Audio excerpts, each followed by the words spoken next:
Guys, this is my 2019 Ford F150 Supercrew Platinum, and it's got the V8 engine in it. I definitely didn't want the EcoBoost because, in my opinion, when you buy a truck, you should get, you know, a V8 or a bigger engine. That's just my perspective of it. I know the V6 is faster and it's got more power and everything like that, but you know what? I'm not really worried about that. I'm more so into the sound and the feel. Speaking of the sound, this truck, unfortunately, it sounds good, but it does not come with two-stage exhaust. I'm kind of spoiled for my Corvette. My Corvette has that, you know, stealth mode exhaust where it can also get really loud for like track mode or something like that.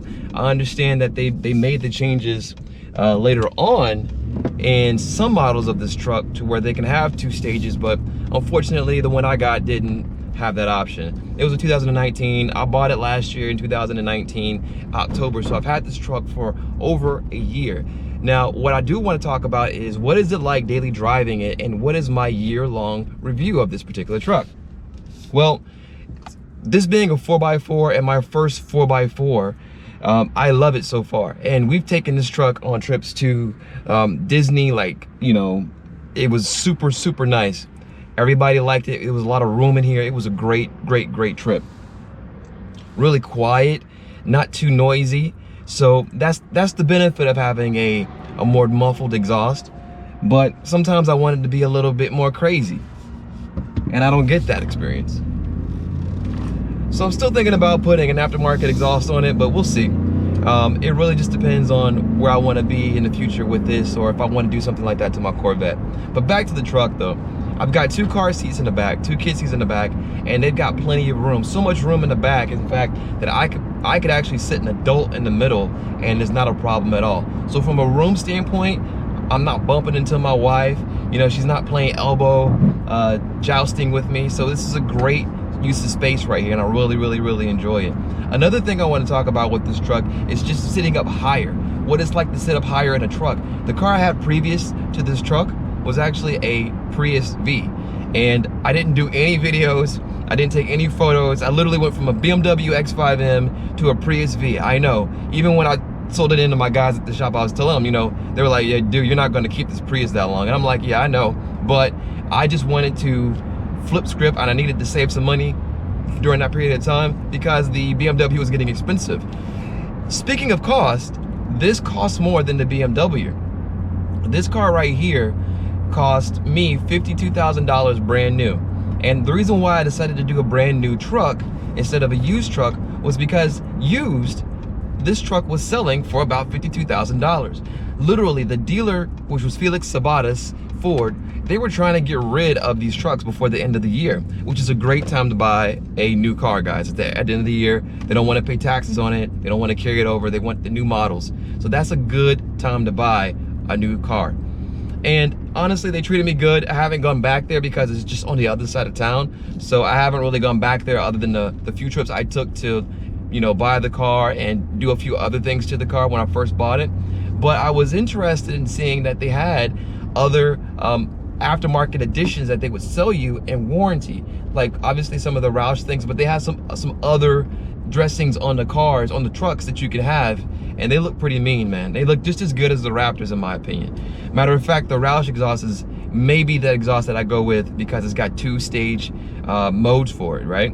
But getting back to this truck, I would say daily driving it is great because I sit up high. Everything's clear. It's got the panoramic sunroof here, so if I were to open this up, it'd be very bright up in here. The other thing that I like about it is the fact that I feel safe. And I feel like people respect me more on the road in this truck than they did in that Prius. In a way, I felt like people treated me like a tree hugger or something like that in the Prius, even though I'm not. And, you know, that kind of got old after a while. So, I definitely wasn't sorry to get rid of that Prius, but from my perspective, this particular vehicle fits me more. This is kind of like my dream vehicle because you can put anything you want in the back of the truck bed. You guys have already seen the videos I did about the door liner, and I also have a backtrack flip, which is the tonneau cover that has the 3 sections on it that flips up. But we used that for the trip to Disney. That was the big caveat that I said to my wife, like, look, we can take it to Disney, but I gotta buy a tonneau cover. and I forgot, I think that was around like, I don't recall the price, but I'll look it up and post it in the description of the video. But one thing about this car that I liked about that trip is that it's so simple, I didn't have to worry about it breaking. It has one battery to my knowledge, and it has a simple engine setup. So we traded in a minivan. We had a Chrysler Pacifica minivan that we tried to take on 2 trips, and literally that thing, like every time we took it on a trip, the battery died or something died. So imagine being at Disney and the battery dies, and you know how much it costs to get a new battery when you're at Disney World? $1,000. That's how much it costs, because you can't do anything else because you're at Disney World. So just letting that be known.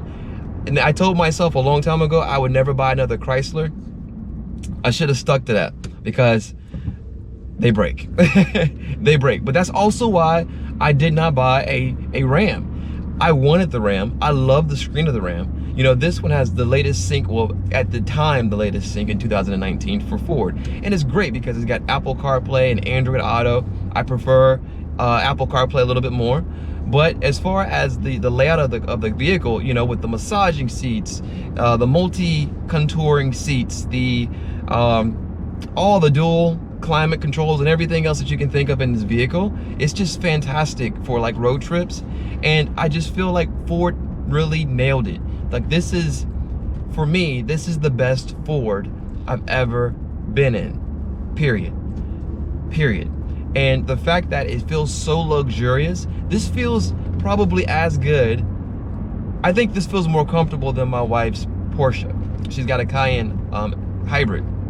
And while that car, you know, is a lot more sporty to drive, as far as comfort goes, man, this thing is crushing it.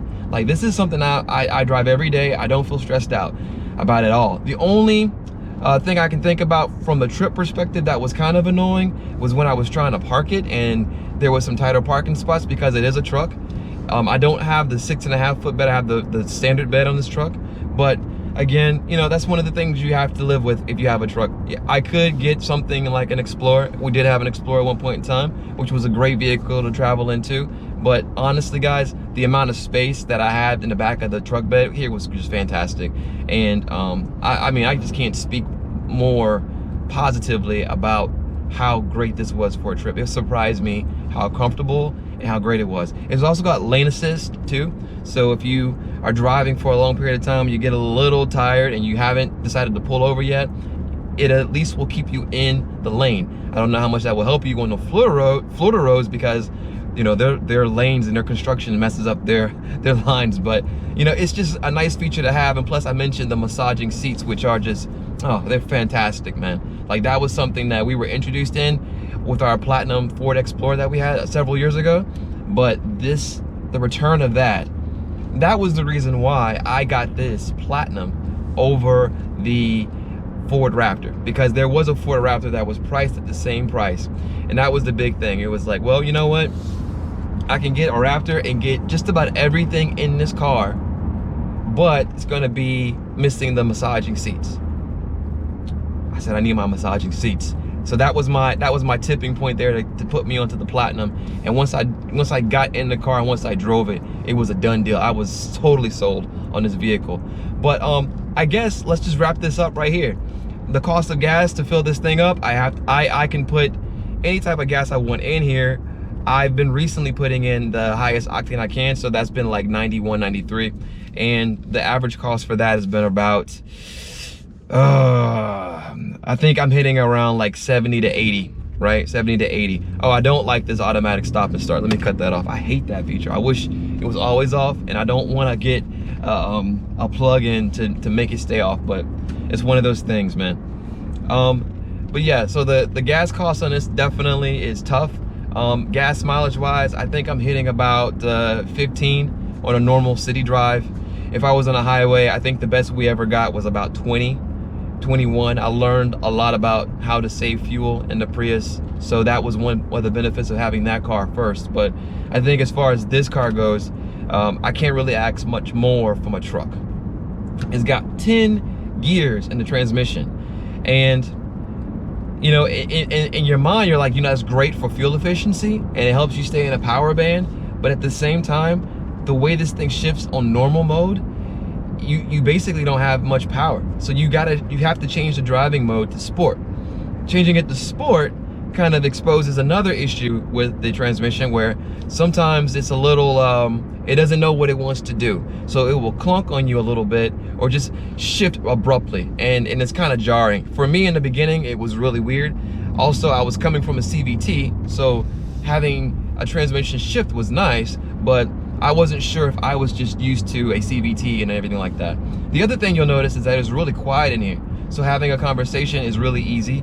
My phone conversations sound great, and like I said, it's got Apple Audio, Apple CarPlay, and Android Audio plug-in for the head unit, so that's also a great feature too. So overall, I can't say enough of this truck. People have stopped me and asked me, hey man, do you like this truck? Do you recommend this truck?